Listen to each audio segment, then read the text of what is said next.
warahmatullahi wabarakatuh. Perkenalkan, kami dari kelompok 6 yang beranggotakan saya Dewi Ermawati. Di sebelah saya ada Dewi Kasari. Selanjutnya ada Desina Telia.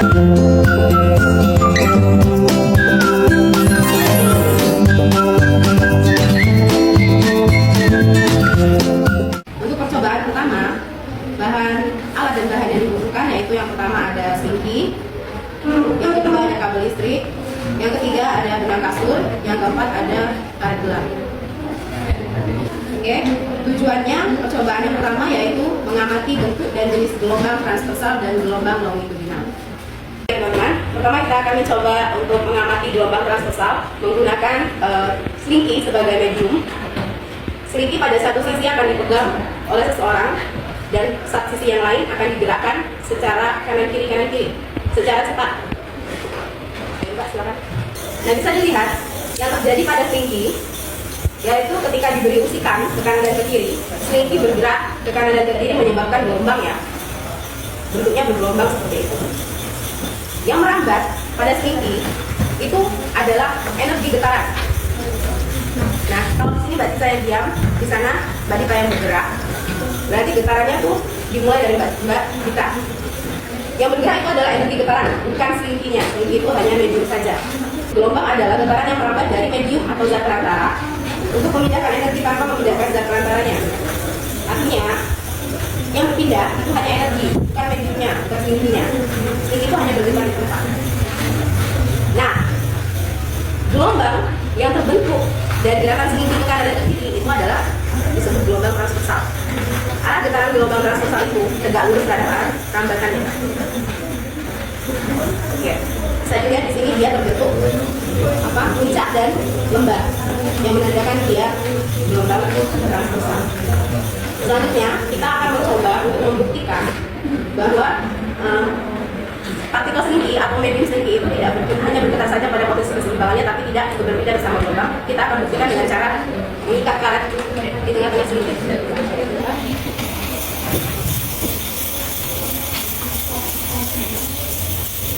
Bisa dilihat di sana bahwa karet itu tidak ikut bergerak ya, tidak berpindah. Karet yang tidak berpindah ini menunjukkan bahwa partikel selingki termasuk karetnya juga itu hanya bergetar di tempat saja, tidak ikut berpindah. Ini membuktikan kalau yang berpindah itu hanya gelombangnya saja, bukan mediumnya atau bendanya, bukan mediumnya. Jadi, energi getaran yang mengalir itu dari mana asalnya? Berasal dari usikan, dari yang pertama membuat usikan. Dalam hal ini Mbak Dita memberikan energi kinetik kepada selingki, kemudian energi kinetik itu berubah menjadi energi dalam bentuk gelombang. Energi kinetik itu usikan energi gerak ya.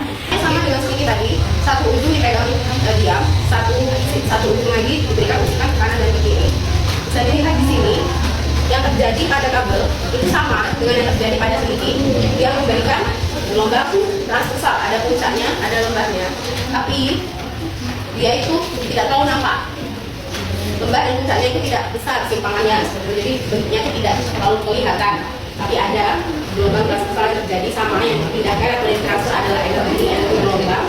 Dan kita juga akan buktikan apakah benar bahwa medium itu tidak berpindah bersama gelombang dengan cara yang sama, mengikatkan karet di tengah-tengah kabel. Kita akan lihat apakah kabel bergeser atau tidak. Maksudnya karet. Jika karet tidak bergerak, berarti terbukti bahwa medium itu tidak ikut berpindah bersama energi gelombang. Ya, bisa dilihat ya, karet tetap di tempat, tidak berpindah. Jadi terbukti bahwa yang berpindah hanya energi gelombangnya saja. Selanjutnya kita akan melakukan percobaan dari gelombang longitudinal. Dalam percobaan untuk melihat gelombang longitudinal, kita akan menggunakan selingki. Selingki akan diberi usikan maju dan mundur. Satu sisi diam dan satu sisi memberikan usikan arahnya maju dan mundur. Silakan Mbak. Nah, bisa dilihat pada percobaan ini terlihat bahwa selingki bergerak searah dengan arah getarannya. Ada rapatan, ada renggangan yang terjadi di sana. Gelombang yang merambat itu ke arah depan dan belakang searah dengan gerakan tangan. Berarti arah getarnya sama dengan arah rambat gelombang. Inilah yang disebut dengan gerakan getaran longitudinal. Gelombang longitudinal. Inilah yang disebut gelombang longitudinal. Dia menciptakan rapatan dan renggangan. Bedanya dengan gelombang transporter tadi, gelombang transporter itu membentuk lembah dan puncak.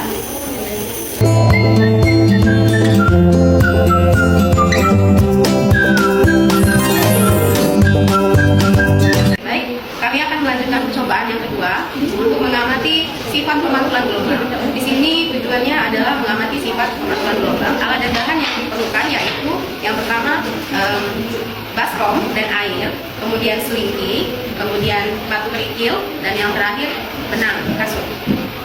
Oke, langkah pertama kita akan mencoba untuk melakukan percobaan pada baskom yang berisi air. Kita akan mencoba untuk menjatuhkan kerikil ke dalam baskom. Kita akan lihat apa yang terjadi pada permukaan air. Oke. Nah, ketika batu menyentuh permukaan air akan terbentuk gelombang, ya. Gelombang ini sama dengan gelombang yang terjadi pada selingki percobaan pertama, yaitu gelombang transversal, karena dia membentuk lembah dan bukit. Gelombangnya mulai dari tengah berbentuk lingkaran menyebar sampai ke pinggir. Dari pusat ke pinggir itu gelombang akan semakin lemah. Kemudian dalam jalannya gelombang kita perhatikan, jika gelombang itu sampai ke pinggir kemudian membentuk pinggir baskom, maka gelombang akan dikembalikan atau memantul. Dia akan sebagian akan kembali ke arah semula. Ini yang dinamakan sebagai pemantulan gelombang. Coba dengan medium selingki, satu sisi dipegang diam dan jangan bergerak. Satu sisi akan memberikan usikan tapi hanya setengah dari gelombang, hanya puncaknya saja. Oke, bisa dilihat di sini. Bisa dilihat dari percobaan ini, ketika Mbak Dika memberikan usikan setengah dari gelombang, bagian yang diam akan memantul kembali. Nah, kelihatan kan? Nah, inilah yang disebut pemantulan gelombang. Gelombang yang bergerak dari Mbak Dika ketika sampai di ujung, karena adanya penghalang, maka dia akan memantul kembali ke arah Mbak Dika. Nah, yang disebut pemantulan gelombang. Pada fase gelombang pantul pada ujung yang terikat itu berlawanan dengan fase gelombang asal. Artinya ketika Mbak Dika memberikan usikan ke atas, maka gelombang pantulnya itu berlawanan. Jadi ketika gelombang Mbak Dika adalah puncak, gelombang pantulnya adalah lembah. Ya, gitu. Jadi terjadi pembalikan arah dan pembalikan fase pada gelombang pantul di ujung yang terikat. Nah, kita akan mencoba melakukan percobaan selingki yang diikat ujungnya, yang disebut selingki ujung bebas.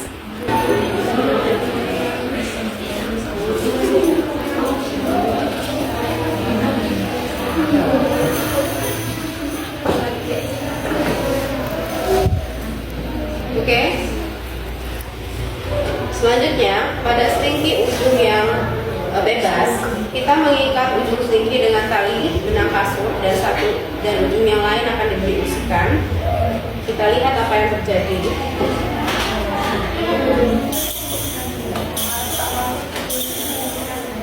Nah, bisa kita lihat dari percobaan ini,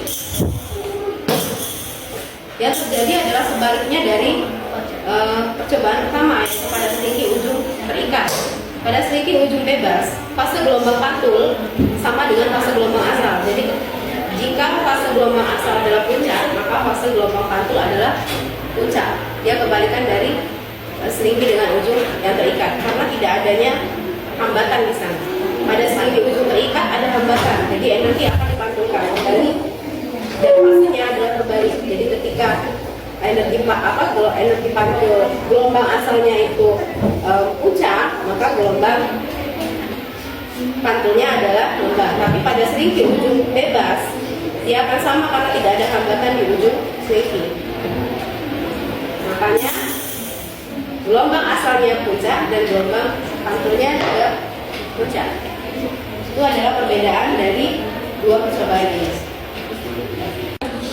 Baik, jadi kami akan menyimpulkan hasil percobaan yang pertama, yaitu percobaan list gelombang. Kesimpulan yang pertama, gelombang adalah getaran yang merambat dari satu tempat ke tempat lain dengan membawa energi, tapi tidak memindahkan partikel zat secara permanen.